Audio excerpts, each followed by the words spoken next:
It's Positively Muskegon. Andy O'Reilly today at Health West. This is Brendan Houle, who is joining me to talk a little bit about the RED Project, which, if you read a little bit about the... by the way, we've got a sponsor now. I failed to mention him twice. This is brought to you by Joe Bush for Judge. Thank you, Joe, for being a sponsor of the blog. Brendan is here from the RED Project, and we're going to talk a little bit about this project, which, if you read the... If you read it, so you can see that I'm kind of right in the middle of this. Understanding a little bit about addiction, understanding a little bit about the need for people to take care of themselves even through their addiction. Tell me how the RED Project got started. So the RED Project started in 1998. Okay. The mayor, John Logie of Grand Rapids at the time, he got together a task force on drug policy reform. One of the problems they identified in the community was a very high rate of HIV, especially among people who injected drugs. Yeah. So at the time, even in 1998, syringe exchange had already been proven to reduce HIV infections. There's already been studies done on it. A lot of positive effects, no negative effects. No studies ever showed a negative effect on the community. So what he did is he got together, he came to the RED Project, they started a syringe access program, and it's been running ever since 2000. Okay. Let's just, get the pink elephant out of the room. What do you say to the people that are the abstinence people from drugs and alcohol and all that kind of stuff? How do you what's the argument that comes in there? Right. So, when you bring abstinence into it, that is definitely a positive outcome of substance use disorder treatment. Sure. And we tend to look at substance use disorder in a very black and white, as a black and white issue. You're either using and addicted or you're not. Right. And it's not. It's not a black and white issue. Right. There's all kinds of stages in between. I mean, somebody who goes down to a local brewery to drink some craft beer is not necessarily an alcoholic. Right. They could be. But so there's all kinds of space in between. And that's where we occupy. So first off, what we're doing is occupying that space, really. And so the question is, you're asking about enabling. Yeah, I mean, there are people out there that will say you're enabling intravenous drug users. Right. I guess I really never needed to enable anybody to use drugs. Right. Right. I've never met a heroin dealer that said, "How do I get rid of all this heroin?" Yeah, and it's a growing problem. Yeah. People don't stop and realize exactly how big the heroin problem is. You've probably got a little bit more of a handle on it than most. How about some statistics? Stats, sure. So one, we've talked about heroin a little bit. Yeah. The majority, so one of the worst health outcomes you can get from drug use is a death from a drug overdose. Sure. And that is the number one cause of accidental death in this country right now. So more people die from drug overdose than car accidents. And the perception with that is that most of these overdoses are being caused by illegal drugs like heroin. Yep. That's not the reality. Right. The vast majority of drug overdose is caused by prescription drugs. And a lot of that is people who are prescribed the medications. They're not obtaining them illegally. They're prescribed by a physician. The ideals around prescription medication is it comes from a doctor. It's not going to hurt me. It's safe. But that's not the reality. Most drug overdoses being caused by prescription opioids. There's been a threefold increase nationally, sixfold increase in Kent County and Muskegon County in drug overdose death. So a lot of people dying. So that's one of the worst health outcomes you can get. And I should throw in too that the RED Project isn't just free needles for people. Right. Okay. I kind of got the idea you're feeling a little uncomfortable about that, and that's not what I was getting at all. It's not just free needles. Go do what you're going to do. Right. And I mean, that's one of the services we offer. People who use drugs, especially inject drugs, have all kinds of needs, all kinds of services that that we can offer them. Okay.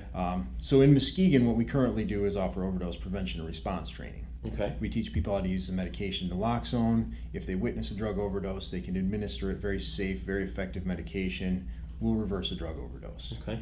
Now, what we originally started out to do, HIV prevention, Yep. is another negative health outcome of injection drug use. Sure. And in Muskegon, from Grand Rapids, so Grand Rapids we've been operating since 2000. Okay.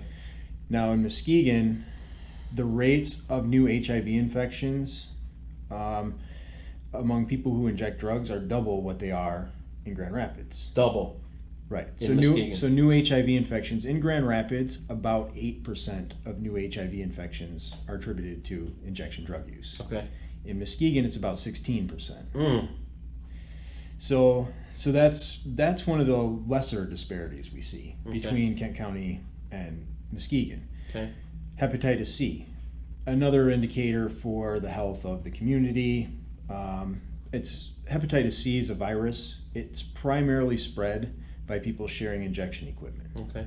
So that can be a great indicator of drug user health in a community.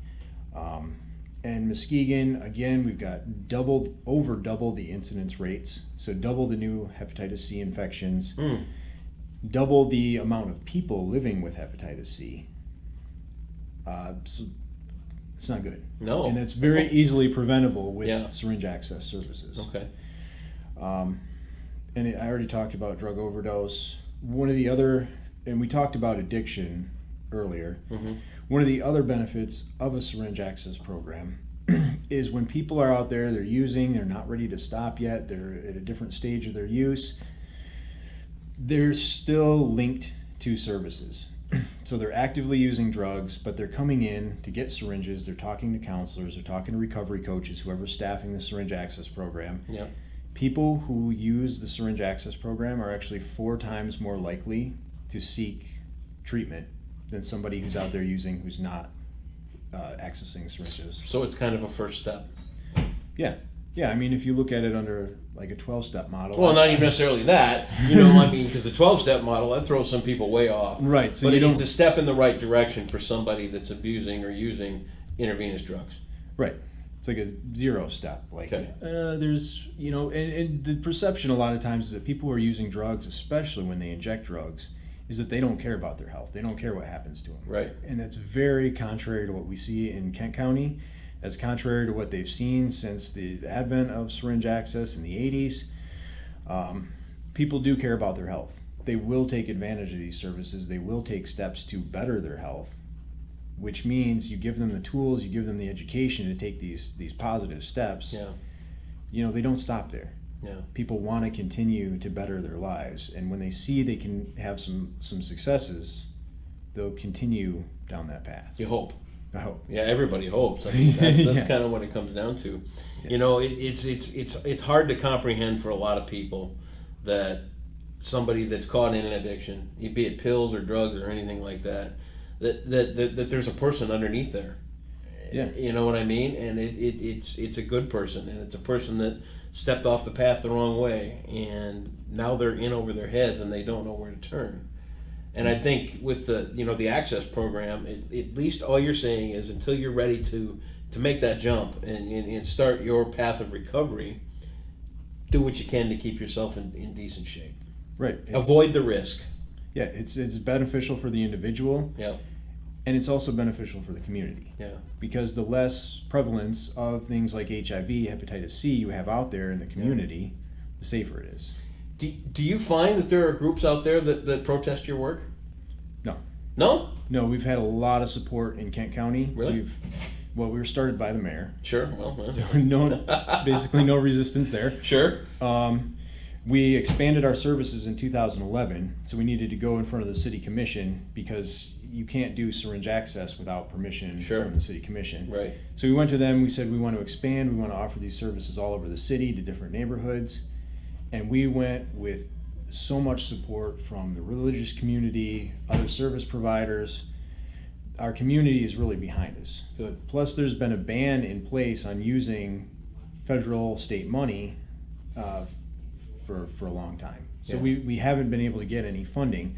So we've been completely funded by the community, Wow. by grants and private giving. That's incredible. So our community there in Grand Rapids has been extremely supportive, and so far in Muskegon, everybody's been really supportive. We already have, we've been working on going to the city commission to talk about, these services.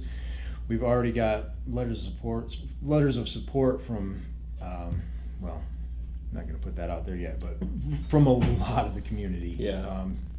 They're seeing what's going on. They're seeing people get sick and have these negative health outcomes. They're seeing people die. Yeah. I mean, the overdose rate here in Muskegon is double what it is. Yeah, in you Grand mentioned that Rapids. 16%. Well, that's HIV. Really? The overdose rate, actually here it's almost triple what it is in Grand Rapids. Wow. People dying from drug overdose. So No right kidding. now we do offer the overdose prevention program here. Sure. And that's statewide. Anybody can do that in the state. Okay. But How do people find out how to get educated with this overdose prevention? so anybody can come to one of our walk-in sites. I can get you the schedule because I can't think of it. That's off the top of okay. my head. Hey man, we're live. It's cool. You don't have to have it all. Yeah, we're here at Health West 2 days a week. We're here Mondays 1 to 5 and Tuesdays from 8 a.m. till 11 a.m. Okay. Anybody can walk in, get our services, check in at the front desk. You can also email myself or D'Angelo. So Okay. Brandon at redproject.org Okay. or D'Angelo at redproject.org Okay. or Echo at redproject.org. Echo. Yeah, Echo is the one that set this all up. Yes, Echo is great. You can go to our website, www.redproject.org. Yep. It's got our full schedule on there. Cool. Anybody can access these services right now. They're free Okay. to the community. Okay. We recommend anybody using opiates, anybody prescribed opiates, anybody who has a friend or family member they care about using opiates, get one of these rescue kits. Really. Yeah, anybody. It can be anybody. I mean, I've got relatives that take opiates for a multitude of things, and it's I've done all I can do to get myself off of them. I'm 14 years without a drop of alcohol, and I've never been shy about using pain medication when I needed it. But I've also, in when you have a long-term need for something like that. Yeah. Be it chronic pain or whatever they're giving you the opiates for, I can really feel the bite after about 3 or 4 days of, okay, you need more, go get more, and that's my cue to say, okay, now I have to find my way out of this without these opiates anymore, because they're pretty damaging. They really are. And that can happen to anybody. Yeah. Yeah. Like I said, I've never been afraid to if the doctor says you need this, take it. Mhm. But boy, when I sure know my limit. When it's time to stop, it is time to stop, because I know my personality, and it's a runaway train if I don't keep my eyes on it, man. It really is. Well, you guys are going to be at the Truth. Yes. If I'm not mistaken. So if you're coming out October 13th to the Frauenthal, make sure you stop by the Red Project and learn a little bit more about what they're up to. We're going to put the links to all you guys do on Positively Muskegon right here. So if you want that website or those phone numbers or any of that kind of stuff, this is the guy to get a hold of. And all the links will be right here on Positively Muskegon. Thanks for taking a couple of minutes today to talk about this. It was kind of... I expected Echo, and then here you are, and I was like, all right, well, let's make a show out of it. So it seemed to do pretty good. Anything you want to leave us with? That was really it. You know anybody using opiates, you're using opiates, come see us, get an overdose rescue kit. Yep. Anybody can come talk to us. Sure. We, And in all honesty, it's one of those better safe than sorry things. Yeah, and all our staff out here in Muskegon are recovery coaches, so really you can come to us just if you have questions about anything. Perfect. Really. Awesome. Brendan Hull. More details on the website here, and of course, come on out to the Truth at the Frauenthal on October 13th and learn more about the Red Project. Thanks for taking a couple of minutes, and we'll spread the word around for you, man.